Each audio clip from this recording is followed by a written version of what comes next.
Because our Courage in Education Award is being presented to active duty military, I think this is an appropriate time to ask all of our active duty as well as military veterans to stand so we can thank you and recognize your service.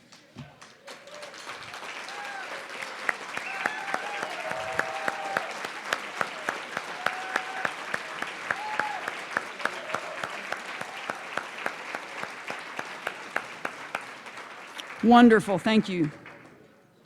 The Courage in Education Award is granted each year to an institution or member of academia who demonstrates a commitment to open inquiry, free speech, and intellectual diversity, traditional ideals of higher education, which have been usurped in recent years in favor of identity politics and free speech restrictions. Jameson Broggi is the first student to receive this award. Jameson has been a member of Steamboat Institute's Emerging Leaders Council since 2019 and is a 2020 graduate of George Mason University's Antonin Scalia Law School. He is a second lieutenant in the U.S. Marine Corps. He was commissioned actually on April 16th of this year, the day before he married his wife, Marilyn June Broggi, who is with him here today.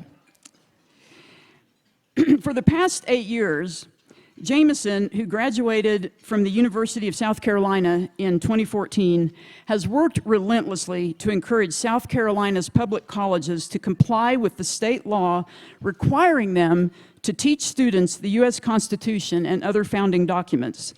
South Carolina law mandates that public colleges require students to complete a year-long class on the U.S. Constitution, Declaration of Independence, and Federalist Papers. However, most of the state's public colleges were refusing to require even a single class on the Constitution. In May of 2021, this year, South Carolina Governor Henry McMaster signed the bill written by Jameson, REACH, R-E-A-C-H, Reinforcing College Education on America's Constitutional Heritage Act, requiring all college students to take a 3-credit-hour class on the U.S. Constitution, Declaration of Independence, and Federalist Papers.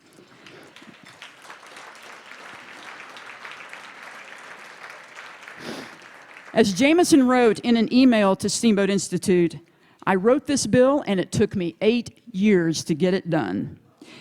Governor McMaster invited Jameson to the State House for the bill signing and gave him the pen that he used to sign the bill and a copy of the bill itself. The South Carolina State Senate then read a resolution thanking Jameson for his work over the past 8 years to see this bill become law. Thanks to the efforts of Jameson Broggi, beginning this fall, thousands of South Carolina college students will learn the founding documents, leading to a better understanding of why America is great and what it takes to preserve our freedom. In recognition of the courage, leadership, and tenacity displayed by Jameson Broggi in ensuring that all South Carolina college students will study the U.S. Constitution, Declaration of Independence, and Federalist Papers, Steamboat Institute is proud to present this award for courage and education to Jameson Broggi, Second Lieutenant, United States Marine Corps, and member of Steamboat Institute's Emerging Leaders Council.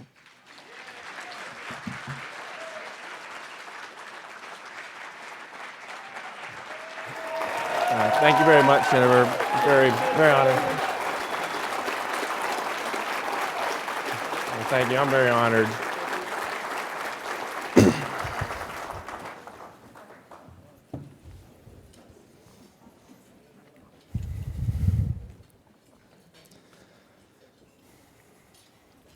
Thank you, Jennifer. I'm very honored to receive the Courage in Education Award. I was just one person to make it happen, so I feel very inadequate taking it. There were so many people in South Carolina, many patriotic citizens, state legislators who worked very, very hard to make it happen, and I'm very grateful just to be one person who was able to lead and coordinate and make it happen. So thank you very much to Jennifer and the rest of the Steamboat Institute for the honor, and I really take it as taking it for all the other people who helped me work on it. As I think about this new law in South Carolina and the 21,000 students, college students that will take this class every year, on the U.S. Constitution and Declaration of Independence in the Federalist Papers. When I was preparing the remarks here, when I was accepting this award, I thought about, and I included a quote from John Adams from 1811. So 1811, this is many years after the signing of the Declaration of Independence. John Adams, now an old man, writes a letter to Benjamin Rush, also a signer of the Declaration of Independence, recounting that day when they signed that document in 1776. And he said, "Do you recollect the pensive and awful silence which pervaded the House in 1776, when we were called up, one after another, to the table of the President of Congress, to subscribe what was believed by many at that time to be our own death warrants?" The Declaration's 56 signers pledged their lives, their fortunes, and their sacred honor for the principles in the Declaration, which are now have continued to be our American principles that we all unite behind. Today, I think many people take for granted for the principles in the Declaration, and I know in a wonderful crowd like this, with so many people who love our country, we know the words, "We hold these truths to be self-evident, that all men are created equal because they are endowed by their Creator with certain unalienable rights, that among these are life, liberty, and the pursuit of happiness, and that to secure these rights, that's why governments are instituted among men." While we know these words, it's easy to forget the sacrifice that the men in Philadelphia took when they signed that document to what John Adams called, that we just read, their death warrants.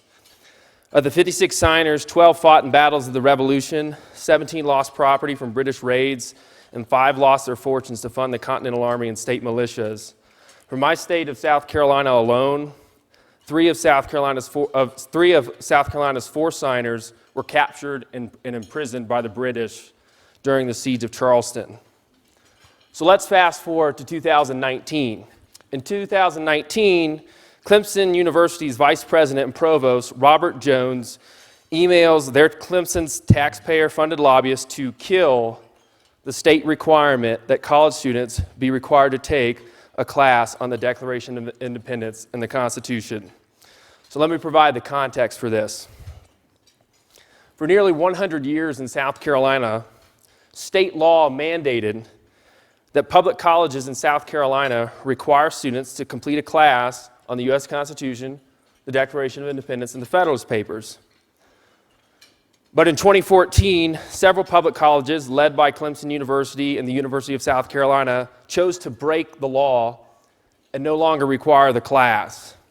About 10 years ago, I was an undergraduate student at the University of South Carolina. When I found out about the law and that most colleges were not complying, I met with the University of South Carolina president, Harris Pastides, as a student, and I said, "So here's the law mandating the class. The university does not require the class. It's therefore breaking the law.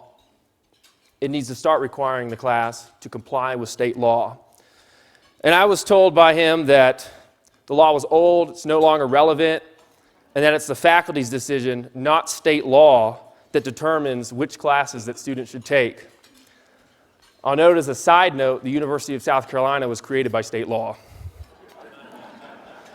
This began what would become an 8-year effort to force South Carolina's public colleges to comply with state law and require students to take a class on our nation's wonderful founding documents. And it was an intense fight. I formed a coalition of state legislators, state conservative policy groups, alternative media, including Steamboat Institute, and many, many patriotic citizens to help with the fight. I wrote, and what we're celebrating today, I wrote entitled what would become the Reinforcing College Education on America's Constitutional Heritage Act, or the REACH Act for short, sponsored and championed by State Senator Larry Grooms. The legislation was an update to this previous 100-year-old law that so many colleges were choosing to break. And the update gives the law more teeth and penalties for colleges for noncompliance.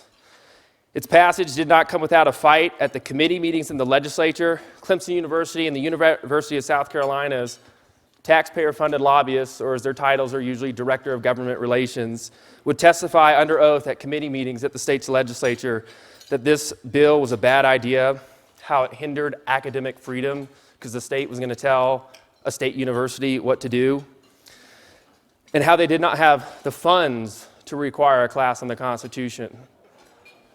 Our response was, we pointed out that if they wanted to save funds, perhaps they could cut funding of classes such as Tailgating 101, History of Video Gaming, and History of the Devil, which are all real classes at colleges in South Carolina.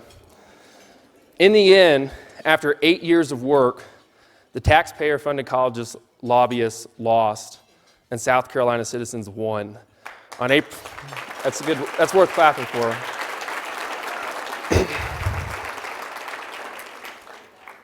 On April 28th, South Carolina Governor Henry McMaster signed the REACH Act and gave me the pen he used to sign the bill.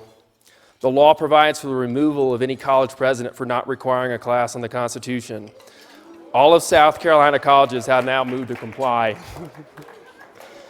And now, every year, an estimated 21,000 South Carolina college students will now take a class on the U.S. Constitution, the Declaration of Independence, and the Federalist Papers.